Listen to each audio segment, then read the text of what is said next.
Because you know, when pain gets strong, you can't think. You can't reason. When pain gets strong, you can't figure things out. Sometimes we are so engrossed with the pain that we don't get the point. You can have pain so bad it makes your blood pressure go up. You can have pain so bad that you lose your appetite.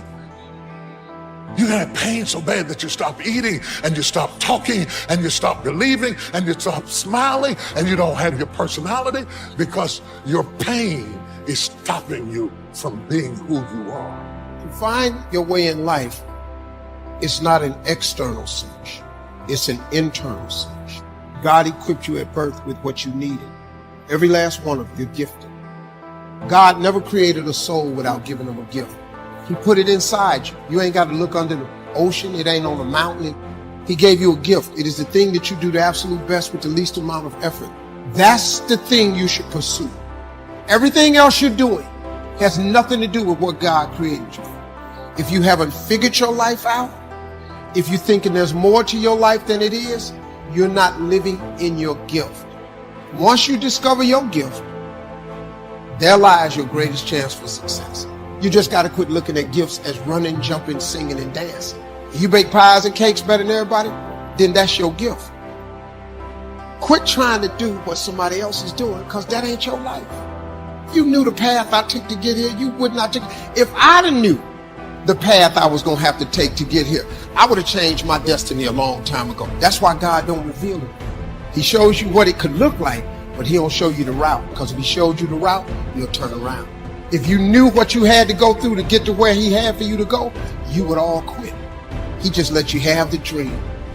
And if you're bold enough to chase the dream, you just can't quit in the middle of the journey, because he know you're chasing dreams. How is it that we walk around blessings that we don't perceive? And what God wants to do is change how you see what's in your house. I didn't download what I needed on my phone to fix my phone. I'll be honest with you, it's not that I'm stupid. It's not that I'm dumb, but it was downloaded in a place where I don't look. I didn't see it. Somebody in this room is praying for something that God already sent you. But because you have not inspected, everything in your life is about to fall apart for the lack of something he already sent, but you do not see. I want to ask you a question tonight that provokes you to search.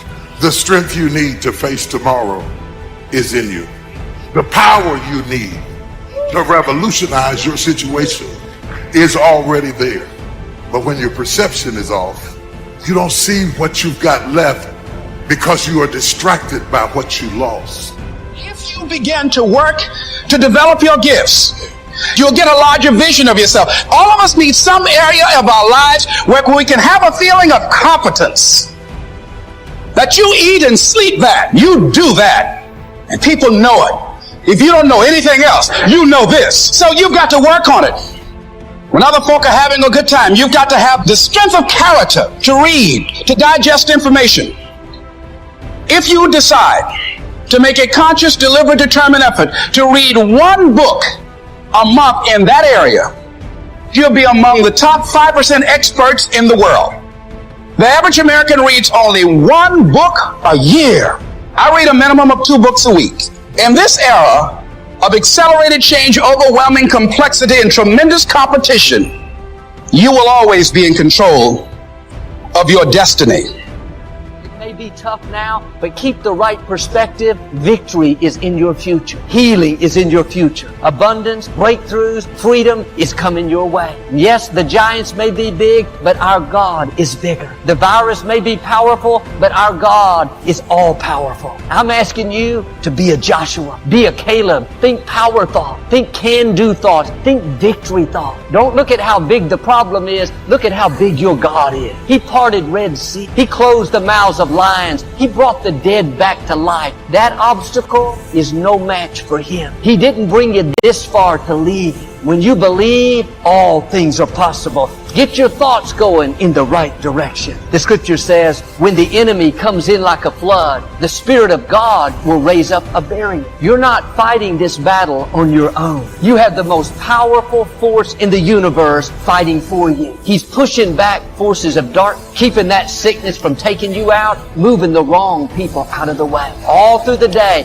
I am well able. I will overcome this obstacle. I will defeat this sickness. I will rise out of lack and struggle. When you think like that, the Creator of the universe goes to work. Miracles are set into motion. It's significant that the 10 spies were negative and 2 were positive. It's about the same today. 80% of people will be negative, 20% will be positive. 80% will focus on how big the problem is, live afraid, tell you how you won't get well. If you're going to fulfill your destiny, you have to go against the grain. You can't just fit in and be afraid like everyone else, complain like the other co-worker, be negative like that neighbor. God is looking for some Joshua. He's looking for Caleb, people that stand out, people that believe when it seems impossible, people that aren't discouraged by how big the opposition. If this is going to happen, you have to guard your mind, because negative news spreads faster than good news. Joshua and Caleb said, we are well able. That news didn't go anywhere. When people heard the giants were too big, that they didn't have a chance, that spread like wildfire throughout the camp. Negative thinking is contagious. All around us there's negative news. How bad the sickness is, how bad the economy is, analysts telling us what could happen, how it may get much worse. I'm not faulting them. They're doing their job. It's good to be informed, but you can't let that poison stay in your spirit. If you keep dwelling on that, then you're going to end up afraid, worried, panicked, thinking you're not going to make it. When you think like that, it's a negative cycle that keeps drawing in more fear, more worry, more defeat. Isaiah 8 says,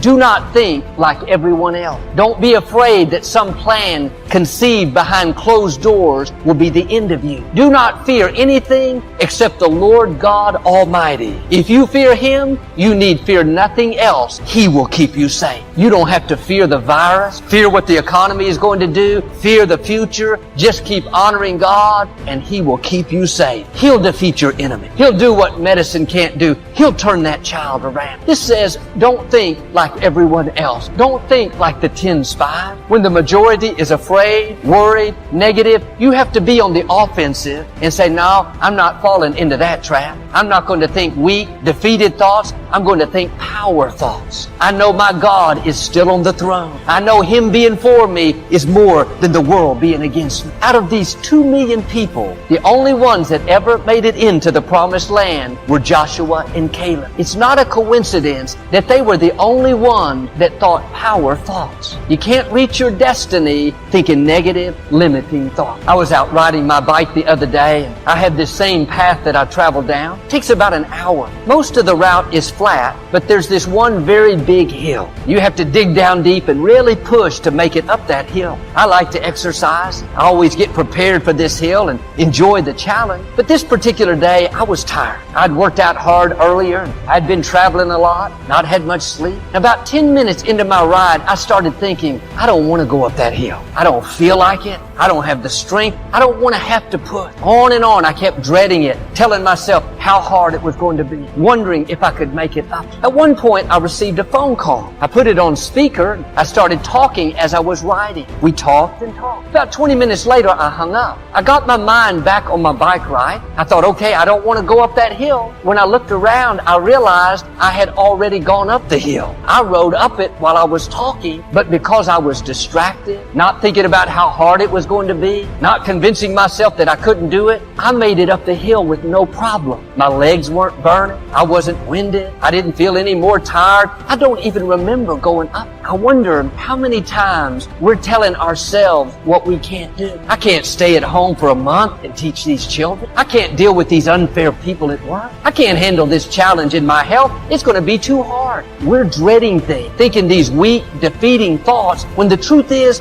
you have already been equipped to handle it. You have strength for all things. When God created you, He put in you everything you need to fulfill your destiny. You've lost touch with who you are, the core of your being. You're on social media too much. You're listening to what other people are telling you.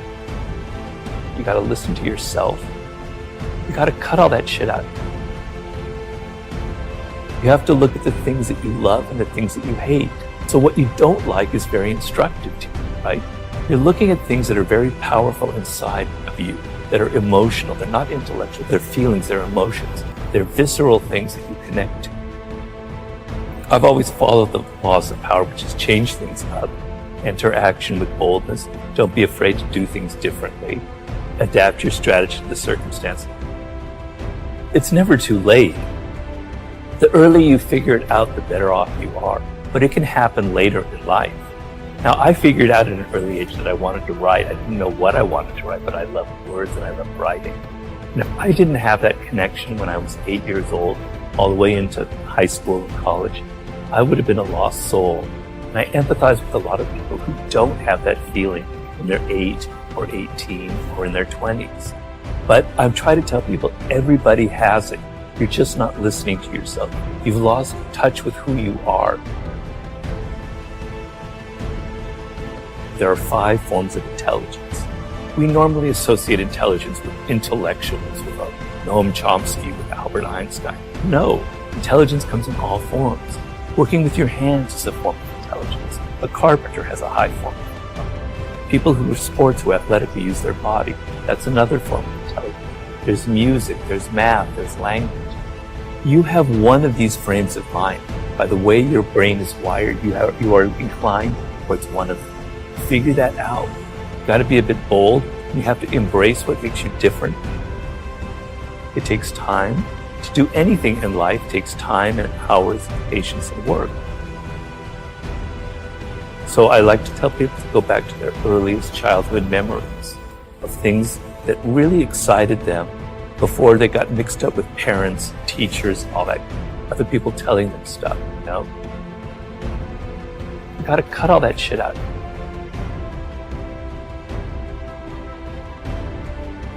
You know, I was frustrated. I was depressed. I even have to admit I had moments that were slightly suicidal because I knew deep down that I could do something. I was different from other people. I had different experiences, you know, and I knew that there was something I needed to express. There was a purpose to how my life had unfolded, but I couldn't find it. I tried everything. I tried every form of writing, every possible endeavor you can imagine. It just didn't click. So I was very deeply frustrated. And the frustration, I tell people, it's a good thing. Negative emotions are trying to teach you something. They're trying to teach you the opposite. Something else is going on. Frustration, what would be worse than frustration would be despair, giving up. No hope, but frustration is a sign that you haven't given up. You know you can do something, but you haven't figured it out. So when you have those kind of feelings, look at them and there's something positive. So I knew that there was something I was meant to do. I just couldn't figure it out when.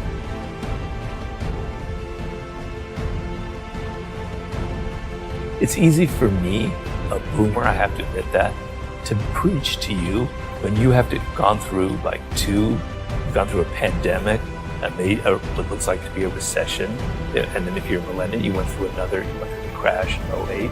It's easy for me to preach. You're dealing with really difficult circumstances.